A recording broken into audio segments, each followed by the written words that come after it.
from Sports Illustrated, our friend Chris Mannix here in Los Angeles, California. Good to see you, brother. Good to see you, Rich. I'd like to tell you first that I've decided I'm officially a Rich Eisen guy. Okay. I am. Dan's out? Dan's out. Dan and I have not had a less than amicable parting, but we've drifted apart in recent years. Wow. I don't know. It's just I get the token text from Fritzy every 6 months or so. And that's it? I'm sure it picks up during NBA season. But it was probably 2 weeks ago I had a text from Fritzy, and it was almost insulting at that point because Dan used to be loyal to me and I was loyal to him. Yes. And now he has become something of a rat. And wow. Be careful, because Dan, as you know, he's got a long memory. I know he does. Okay, Dan's got a long memory. And Paul Papps reminds him every time. Wow.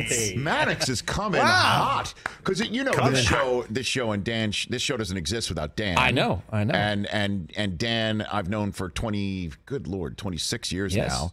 So you've known him a while. Yeah, Dan and I are quasi-Vermont neighbors in a way up there. So your appearance here shouldn't affect your status on the Dan Patrick Show. I've just decided I'm taking a break from the Dan Patrick Show. Okay. Like a friend's break? This is like you're taking a break? I'm taking a break. We're taking a break, He calls you up, it's like, what the hell? You say, I thought we were on a break, and you're fine. We'll see what happens. Welcome aboard. We got to get the T-shirts made. I'm a Rich Eisen guy. The microphone is large enough for 2 shows for you, Chris Mannix. That's the way I'll put it. But good to have you here. Good to see you here. You too. So the story for the Los Angeles Lakers is we are now in the middle of January, and you're going to see them tonight. Yep, playing the Mavericks. In crypto.com. How long do you think that's going to last? Not much longer. I don't know. You tell me. 15 years. You tell me. Do they bring back Staples, or do they bring in a new sponsor? Or do they just move their entire operation to the Bahamas? Or you know what they could do is just call it Bryant Arena. People would the money you would lose money, of course, but the goodwill you would gain would be worth exponentially more. I agree. Yeah, but the Lakers are kind of. The LA Kings might be like, who's I know, that's true. But the Lakers, too, as big a franchise as it is, they do operate like a mom-and-pop operation sometimes. They're a family-owned business. Right, but they're a family-owned business that generates tens of millions, hundreds of millions of dollars every single year. Yes. They don't operate like, say, the Knicks do, or the Clippers, even, as a much better example. They are interested in the bottom line in LA. So I think they will, if crypto goes away, they will get a new naming rights. So LeBron is playing out of his mind. Yeah. I mean, and it's kind of funny that we're saying this as if it's a surprise, but you just don't see people at his advancing age playing. I mean, he is awesome. There's no other way to put it. And the team can make this playoff run if they have a more. I mean, you just wrote about it this week, so you know where I'm going with this. What do they do? Their options on the table, and what happens, trade deadline and everything, because we're approaching that time now here. Look, they'll have the option to upgrade the roster with some kind of supporting piece. I don't believe that the blockbuster trade that their front office has been looking for is out there. Bradley Beal is not going to be available at the trade deadline. Damian Lillard is not going to be available at the trade deadline. You're not going to get that guy, at least not by February. But if you're looking at a Bojan Bogdanovic in Detroit, if perhaps you're looking at Christian Wood down in Dallas, or one of the many pieces Utah is going to put on the market before mid-February, those guys are going to be available. The question is, will that Lakers front office and will ownership be willing to include one or more first-round picks to get it? That's the multi-million-dollar question here. We know LeBron wants help. I mean, my friend Brian Windhorst over at ESPN had a great note in one of his recent podcasts where he said LeBron in his entire 20-year career has only played with 5 rookie first-round picks. LeBron doesn't care about first-round picks. He wants what you can get for first-round picks. The only consequential player of those 5 was Norris Cole, who helped Miami back in his Heat days. So LeBron wants you to move these picks, but the Lakers got to be looking around going, if we move a 2027 first-round pick for Bogdanovic, does that put us in contention? Does that make us Western Conference favorites? Or is it better to keep our proverbial powder dry, go into next offseason, and hope that the guys I mentioned, Lillard, Beal, others, are available when we can maybe make a play for them? When LeBron's 39? This is the problem. This is the conundrum. This is one of those stories where if I sit down and start to talk about it or write about it, I can see both sides pretty clearly. LeBron is looking at himself going, I'm 38. If my team was good, you'd be talking about me in the MVP conversation right now. A 38-year-old. I mean, this is not Jordan. Jordan at 38 was putting up numbers, but he wasn't capable of carrying a team to a championship at that stage of his career. LeBron is. He just needs one or two more pieces to help him out. But the Lakers, you're not going to be able to convince anyone that Bogdanovich, Wood, Jordan Clarkson, Kelly Olynyk, those guys that are going to be available are going to push them over the finish line. So it's one of those stories where I can clearly see both sides of it. Yeah, I know. It's like LeBron is the Mona Lisa Vito character, like stamping feet, like the clock's but you know ticking where when I think about this, when I come down to siding with LeBron, because the Lakers committed to him and they said, look, we want to give you this contract extension. We want you part of the team beyond this season. They made a commitment to LeBron James. And in doing that, they have a commitment to build a team around him that can win and not worry about what's going to happen in 2027 or 2029. I mean, do you really think Rob Pelinka should be that concerned about 2027 and 2029? Is Rob Pelinka going to be around if this team's not successful in 27 or 29? I think the short-term future has to outweigh the long-term effects. I totally agree with you on that fact. And worry about the future in the future. Yeah. And you worry about the now. I mean, like the Los Angeles Rams in the NFL are a perfect example about, worry about the future when it is. But that trophy in the case looks beautiful. That parade that happened. And by the way, they're not devoid of first-round picks either. Like, they just can't move these upcoming picks over the next few years. So they're going to be able to rebuild if they have to. They just can't trade anything till 27. And then the other part of this conversation, Chris Mannix here from Sports Illustrated, is, I'm watching Julius Randle balling out in New York. I mean, Kuzma in Washington. I mean, these guys used to be here and were the guys that were young when LeBron was here and arriving, right? I mean, and LeBron was kind of like, if I'm not mistaken, you tell me, get these guys out of here, bring me Anthony Davis. And they won in the bubble, I understand. But doesn't LeBron kind of hold a little bit of responsibility for the current situation as well? I think he holds some responsibility when it comes to Westbrook. I think the Davis deal, Laker fans hate when you say this, but they did overpay for Davis. They went out and gave up virtually all their capital for a guy that wanted to be in LA anyway and wasn't really going to accept a deal anywhere else. They were kind of bidding against themselves in that situation. The Westbrook deal didn't need to happen. Westbrook was in Oklahoma City, and it didn't work at the end. He went to Houston. It didn't work at the end. He went to Washington. It didn't work there virtually all season long. Why LeBron and the Lakers thought that bringing him into this situation would have been effective, I'll never really understand, especially when you're dealing valuable role players. You mentioned Kuzma, who is another one of those guys the Lakers might even look at in terms of trades from Washington because he's going to be available most likely. But Kentavious Caldwell-Pope, like, he's now in Denver making three-point shots for them. Like, when you look at how successful teams have built out around LeBron, they've put shooters around him. And Caldwell-Pope, shooter. Kuzma, not necessarily this lethal shooter, but he's a guy that can make shots. They went out there and brought in a non-shooter. That in and of itself just never made any sense. Chris Mannix here on the Rich Eisen Show. What's your assessment of the Warriors right now? What do you got for me? They're hard to figure out.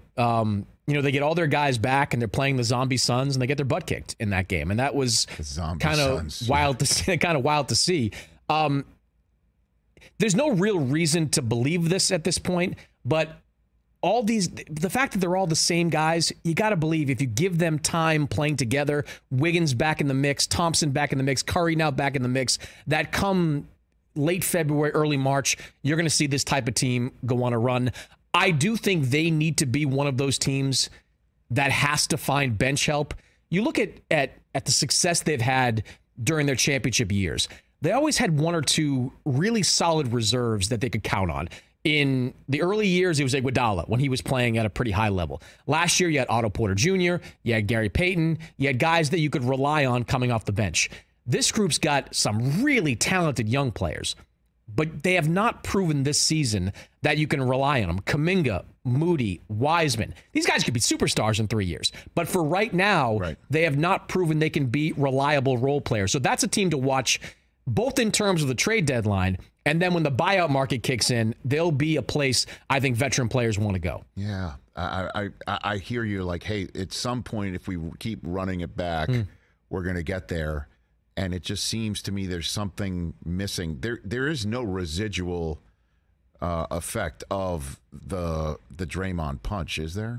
I don't think that's it. I don't think that's it. I mean, because you look at the early part of the season, they had like a 95% home record. Like they were winning everything. Then they go on the road. They're like 3-16, 3-17. Right. It's just losing games to like Orlando. Like these are. But now they're losing these games at home. They lost the Pistons at home. You just mentioned the zombie Suns. You know what I'm saying? The Suns loss was bad. No question about it. I don't think there is any hangover from the Draymond punch from training camp. I just think for some reason this team hasn't been able to develop chemistry, and this team has not gotten the kind of contributions they got last season, years past, from the guys coming off that bench. So then which is the best team in the West? Is it the Nuggets? I mean, Jokic is out of his skull. Yeah. And he's going to make it real hard for MVP voters. Exactly. I was about to say, because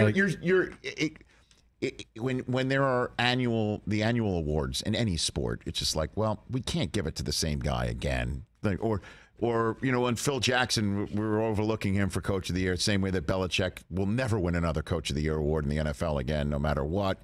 Yeah, people there's fatigue in voting for the same people, and I understand why you think that it won't be a Belichick vote anyway. That's a Patriot fan over there, but you see what I'm saying? Yeah, Jokic is out of his skull. He is the best player in the NBA. Yeah, I was doing a video recently with Sam Amick at The Athletic, Howard Beck, my colleague at SI. We're all MVP voters. Yes. And we were talking about the MVP vote, and it was almost begrudgingly, we're like, we got to give it to Jokic right now. I mean, he's not only are his, because there is voter fatigue at all things. It just happens sometimes. Right. It shouldn't be, but it happens sometimes. You look for reasons not to vote for a guy. Jokic has not given us one reason not to vote for him. He's almost averaging a triple-double this year. Well, it's also there's not other guys that aren't worthy of it. I mean, Tatum and Giannis and Embiid, right up there. Luka. Luka's playing exactly, but these numbers are insane. And I think what gives Jokic the edge on a lot of people's ballots, myself included, is right now the Nuggets are at the top of the conference. When you have a really competitive race for MVP,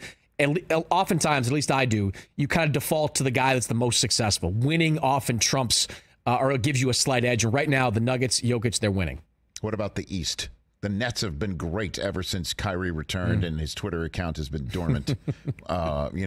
So what do you think about the East right now, Chris Mannix? A lot of it depends on the length of this Durant injury and what happens to the Nets. Do they stumble down to 5-6 range and have to play a couple of really competitive series before they get to a conference finals? But not only has Kyrie been playing at an all-NBA level, but they've been defending too. You look at some of their numbers in the last month and a half. They have been around a top 10 defensive team in the NBA. That may be some smoke and mirrors. Can they do it in the playoffs? I don't know. But that's been a surprising part of their recent success.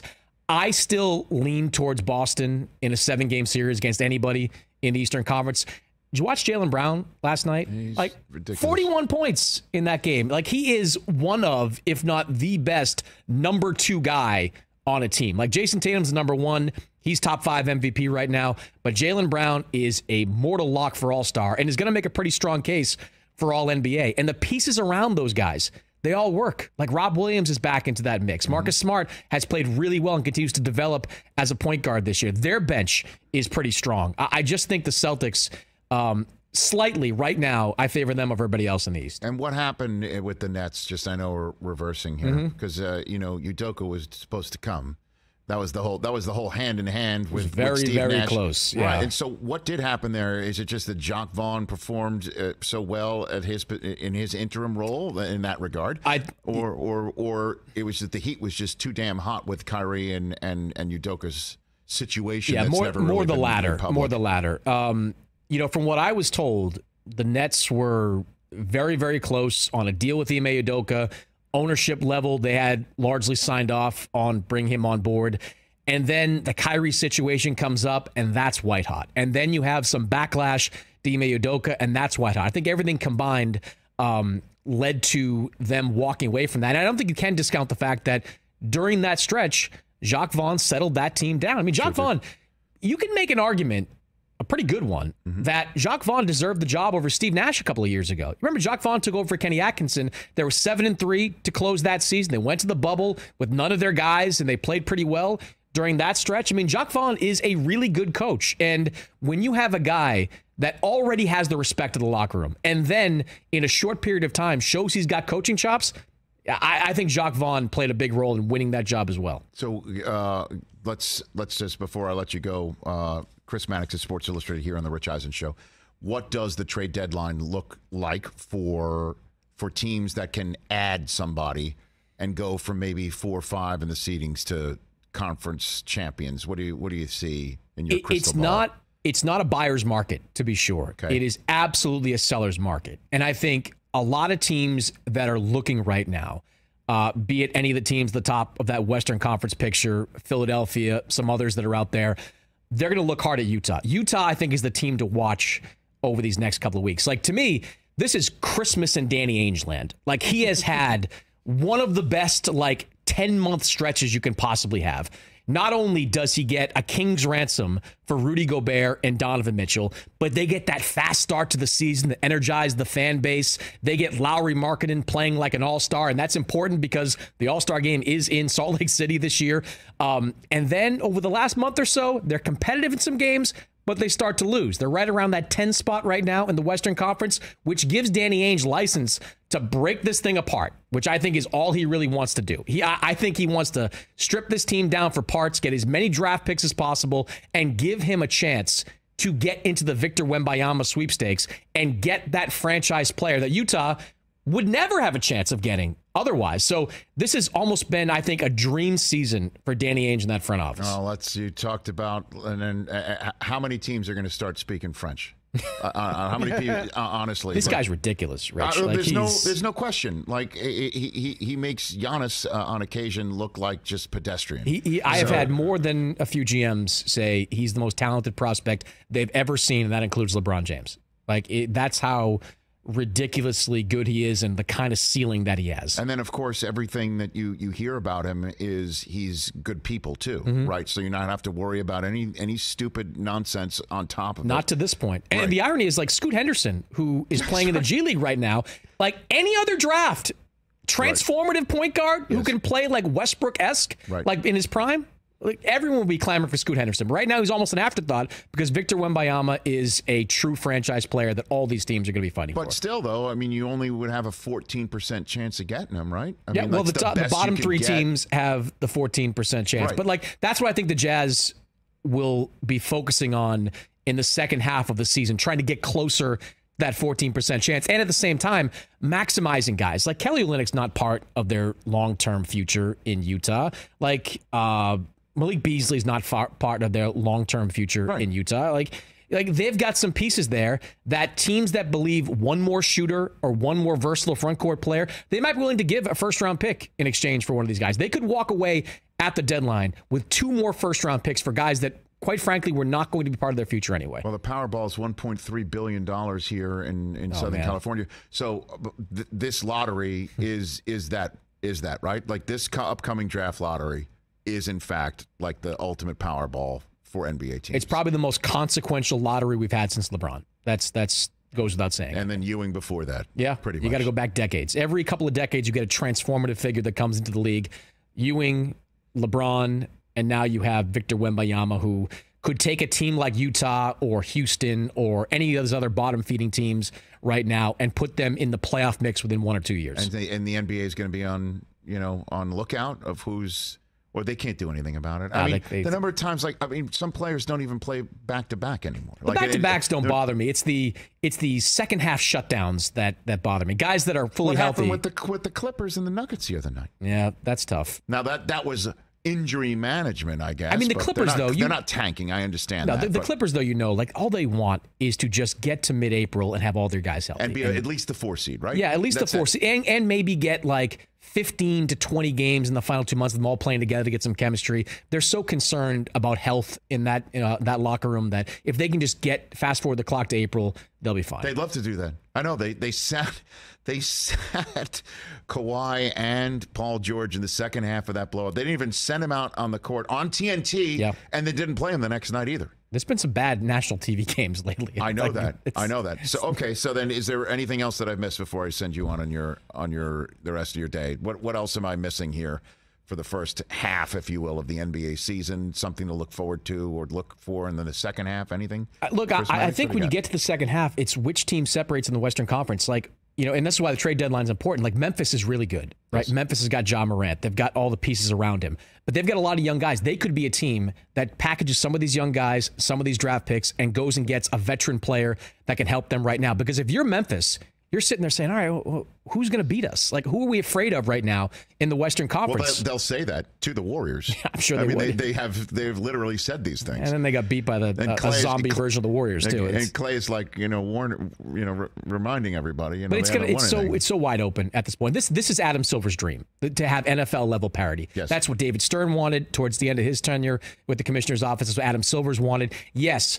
Super teams drive ratings. In the finals, when you have the Warriors and the Heat and whatever else of the super teams that have been out there, they do big numbers. But the NBA would sacrifice those ratings to get a competitive first round and second round and conference finals and all that. And this is the year I think it finally comes together, because you could tell me right now that any number of 10 teams can win a championship. I'd probably believe you. Okay, Chris Mannix. Well, I asked Chris if there's anything we should know from him. Is there anything that Chris should know from us about the NBA? Oh, God. Any way, shape, or form? No? I do have a question for him. Does it have to do with the Rich Eisen Show fantasy No. basketball I'm trying league to that I won last year? trying to and brush winning that right under now? the rug. He's Yeah. beating us right now in fantasy. And he's letting us know all the time, Chris. He's getting very really lucky. It's okay. He's not going to write about it, I don't think. It's not going to make a blurb on the...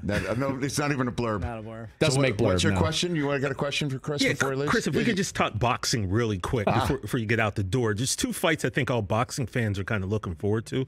Just wanted to get your thoughts on this.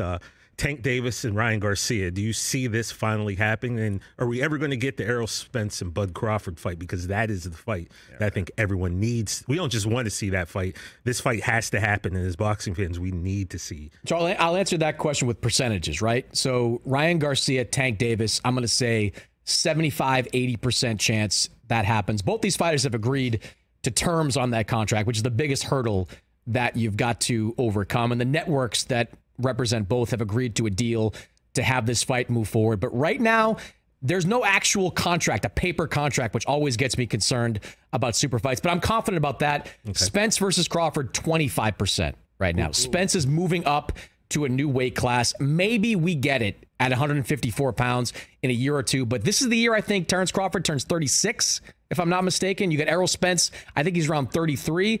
At some point, these guys are getting a little bit too old. Somebody's going to beat them, and that's going to see that fight go up in smoke. Chris Mannix, Sports Illustrated. Chris Mannix, Rich Eisen Show regular. Chris Mannix. Now I understand you because I always say to you and others of your stature, hey, if you're in Los Angeles, let me know. I'd love to have you on. You reached out this week to say, hey, I'm in town. And you came out of the gate firing at Dan Patrick. Did you have an agenda? No, Did you have an agenda? A little bit. It's kind of dawning on me. A little bit. Dan has abandoned me. We have a decades-long relationship, and Dan Patrick has abandoned me. And I have to admit, I am personally and professionally stung by that. Okay. And that is kind of sticking with me at the moment. Well, one year I go back with Dan to 1996, Chris. I know. And then I was a regular on his show for years. Mm-hmm.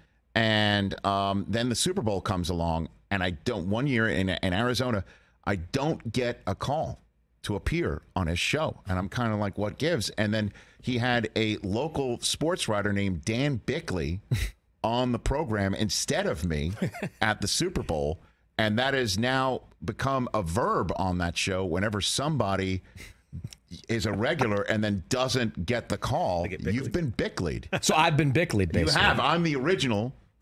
Because I tune in. That's what it looks like. I still listen. I listen to you. I listen to Dan, and I tune into Dan's show, and I see Chris Haynes popping up there. Chris, great reporter, like excellent. Gives great information. I understand. Sometimes you see Woj pop up there. Yep. It's I hate to tell you, Chris. It's like I'm third strike. I get like the pity call. If I had to diagnose this, you've been Bickleyed. I've been Bickleyed. All right, it's okay. It's okay. Rich, I've survived it. You can next time Fritzy texts me, I'm gonna say call Bickley. Okay, very good. Rich, you think Chris could help me with my DAZN problem? Maybe getting wow, my Twitter back. Now subscribe to DAZN. I'd rather you keep DAZN. We're already way over here, but I've got the IT guy like on my phone. I can. You should, because TJ would just, and even though he's a Rich Eisen Show social media Grand Maester, he's in charge of our social media, he would take a phone and shoot it off. He'd shoot video off of a television set. Oh, what are you doing? He like honestly, like he's 10. You know, it's true. Like we have a certain standard here on this program. Yeah, but we also want to get a story out. Made a sometimes. he chose the wrong broadcast to shoot off of television, and DAZN popped him on Twitter, and they permanently suspended him. Like he's in like he ran an insurrection. It was a King Gabe Rosado fight, because I'm friends with Gabe Rosado. All I did, Chris, is off of a stream that was on Twitter. I just recorded his intro, not the fight, not the result, just from Philadelphia, his record, King Gabe Rosado. Posted I tell you what, we have a show at the YouTube Theater on the 28th. Okay. I'll get you tickets to that show, and you can come and take this up with the Zone Brass specifically. Oh, I would love that. I got Alexis Rocha. I got a little problem. And I will shoot it off of television. And then you'll be shadow banned. He's just been banned. I got no Twitter, right. Chris. Rich Eisen Show regular Chris Mannix, right here on the Rich Eisen Show. Catch the Rich Eisen Show every single day on the Roku channel, 12 to 3 Eastern, for free.